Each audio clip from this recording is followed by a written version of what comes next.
and to deliberate and discuss and to dissect what Rahul Gandhi said in the CII meet this morning.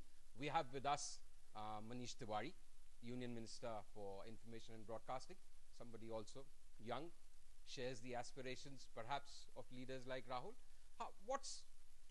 If we just begin, what's your big takeaway? What was the big message? He spoke for about 75 minutes, including the question answer session, his longest appearance on a platform like that.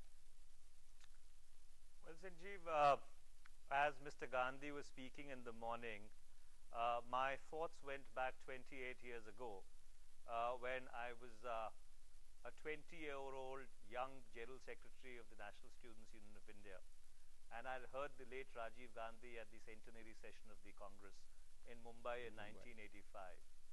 And it was an epoch-making speech that he delivered.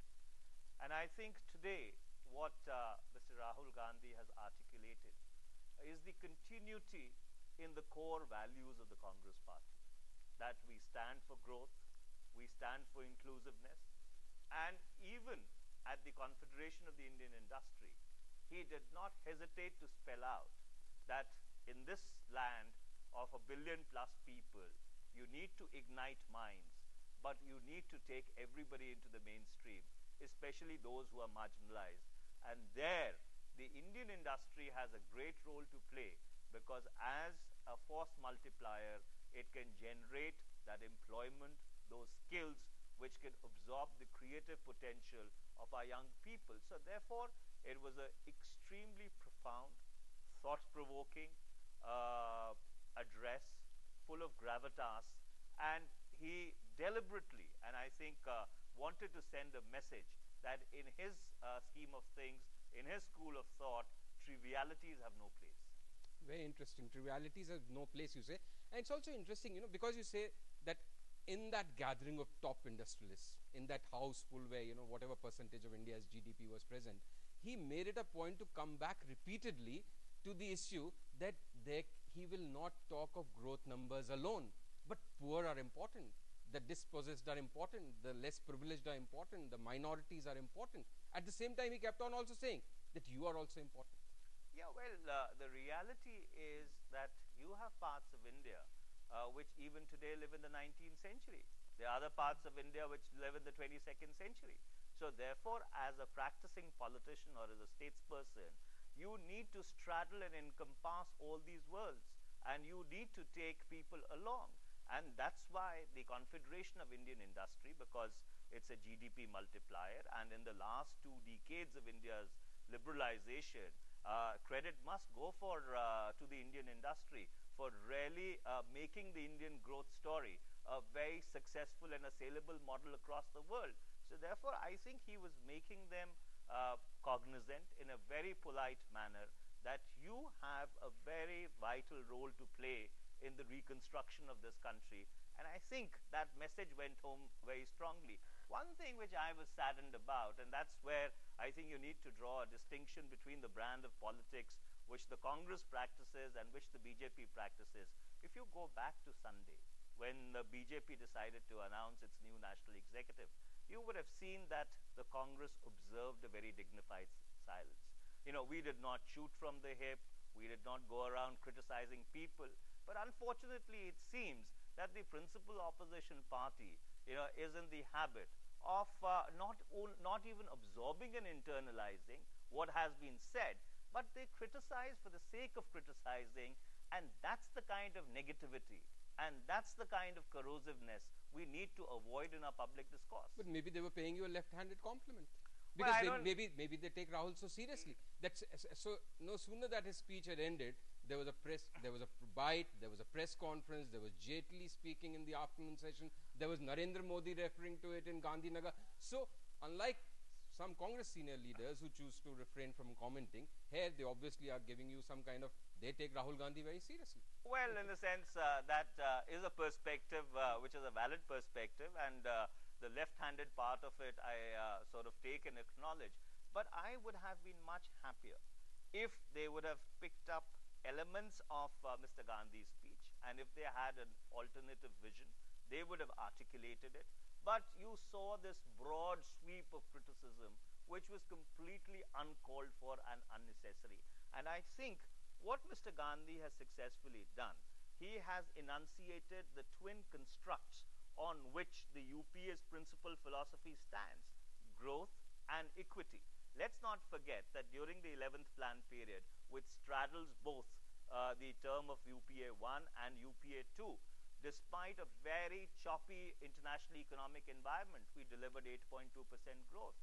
On the same hand, we also constructed the most ambitious rights-based entitlement program which this country has seen in the last 6 decades. So therefore, you have a model here whereby you see growth and equity at work concurrently, and that's what Mr. Gandhi was able to very effectively put across, that look, you are the guys, you know, who have made the India story possible, but that India story needs to include everybody else also. It was actually quite an interesting tightrope, because while you keep talking about inclusiveness, keep talking about the need to take the poor forward, there was a very nice expression which he used in a very telling manner when he referred to a US president saying that rising tide will carry all boats. But then he said when he met a woman in Amethi, she told him that they simply don't have boats. So the whole trickle-down thing will really not work. People have to be more focused. At the same time, he kept on saying, Manish, that you are also very important. I am here because I believe in you. So it was an interesting mix of trying to take the industry along and trying to send his message to them that they need to take the poor along. I think, you know, what Mr. Gandhi has been very successfully able to do is really absorb and internalize the developments, political and economic, which have characterized this country over the past 2 decades. If you go back to 1991, when we started the economic reform program, the belief was that the trickle-down effect would work. And so therefore, we persevered with the opening up of the economy. But over a period of time, there was a realization that given India's complexities, you also require direct intervention in order to ensure that some people do not get completely marginalized and fall off the map. So therefore, I think it was not a tightrope walk, but really, really acquainting people with the complexities of governing India.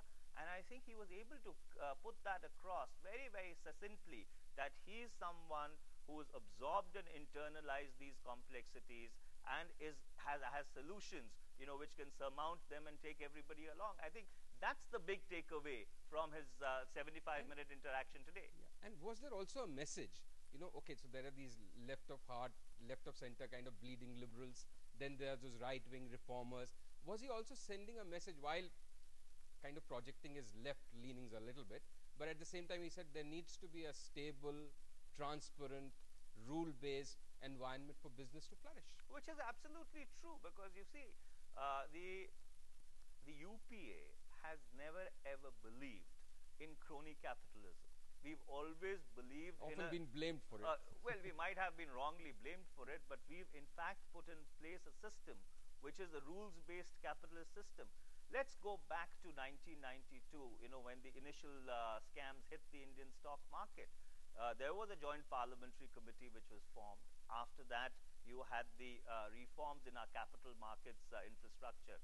And notwithstanding that the whole world witnessed a meltdown, those reforms and the robust regulatory architecture which we built, you know, in our capital markets has stood Indian industry in good stead and has possibly insulated India from that meltdown. So therefore, the message that he was sending to the industry is that here is a party, here is a government which believes in a rules-based system, which has put it in place, which practices it, and steers very clear from the trivialities, and I use that word again with responsibility, which make the Indian discourse corrosive.